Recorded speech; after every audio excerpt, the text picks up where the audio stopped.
புதுச்சேரியில் நண்பனின் கொலைக்கு பழிவாங்கும் நோக்கில் சுற்றித் திரிந்த ஆட்டோ ஓட்டுநரை ஒரு கும்பல் கொலைவெறி தாக்குதல் நடத்திய சம்பவம் அதிர்ச்சியை ஏற்படுத்தியுள்ளது. ஜாமீனில் வெளிவந்த கொலை குற்றவாளிகள் மீண்டும் கையில் ஆயுதத்தை எடுத்ததன் பின்னணி என்ன?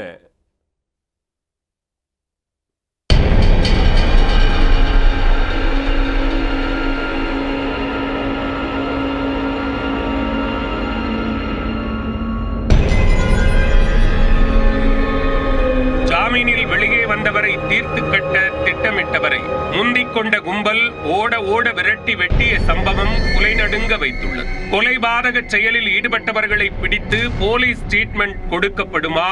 நடந்தது என்ன? புதுச்சேரி பெரியார் நகர் பகுதியைச் சேர்ந்தவர் லூர்து. 35 வயதான இவர் ஆட்டோ ஓட்டி வந்துள்ளார்.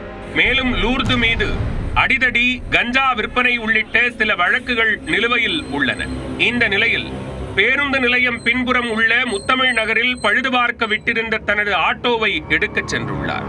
அப்போது லூர்துவை பின்தொடர்ந்து வந்த மர்ம நபர்கள் சுற்றி வளைத்து அரிவாளால் தாக்க முற்பட்டுள்ளனர். அதனை கண்டு அதிர்ச்சி அடைந்தவர் அந்த கும்பலிடமிருந்து தப்பியோட முயற்சித்துள்ளார். ஆனால் இருவர் மட்டும் விடாமல் அவரை துரத்தி சென்றுள்ளனர்.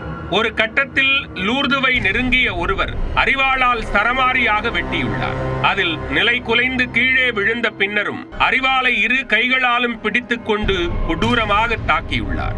அதுவரை அருகிலிருந்து வேடிக்கை பார்த்தவரும் பட்டாக்கத்தியால் தலையில் வெட்டியுள்ளார். இதில் லூர்து இறந்து விட்டதாக எண்ணிய குற்றவாளிகள் அங்கிருந்து தப்பியோடியுள்ளனர்.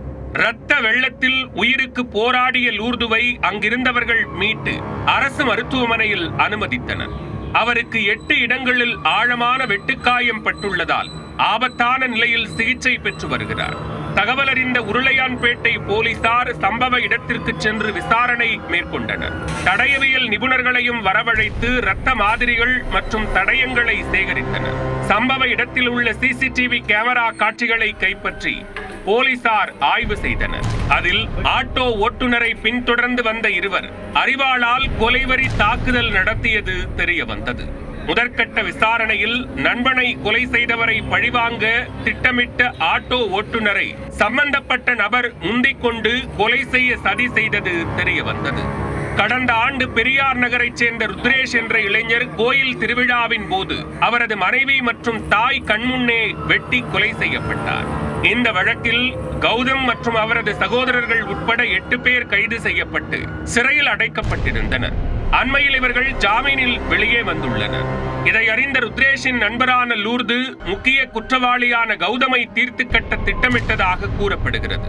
தனது நண்பனின் கொலைக்கு பழிவாங்க துடித்தவரை முந்திக் கொண்டு போட்டு தள்ள கௌதம் மற்றும் அவரது நண்பர்கள் நாள் குறித்துள்ளனர். அதன்படி அதிகாலை நேரத்தில் தனியாக வந்த லூர்துவை கௌதம் மற்றும் அவரின் நண்பர்கள் சுத்து போட்டு தாக்கியுள்ளனர். இதனை அடுத்து கொலை முயற்சி வழக்காக பதிவு செய்த போலீசார் தலைமறைவான கௌதம் மற்றும் அவரது நண்பர்களை பிடிக்க தேடுதல் வேட்டையில் இறங்கினர். புதுச்சேரியில் நண்பனின் கொலைக்கு பழிவாங்கும் நோக்கில் சுற்றித் திரிந்த ஆட்டோ ஓட்டுநரை ஜாமீனில் வெளிவந்த கும்பல் கொலைவெறி தாக்குதல் நடத்திய சிசிடிவி காட்சி வெளியாகி பதைபதைக்க வைத்துள்ளது. தலைமறைவானவர்களை பிடித்து போலீசார் தொடர்ந்து விசாரணை மேற்கொண்டு வருகின்றனர்.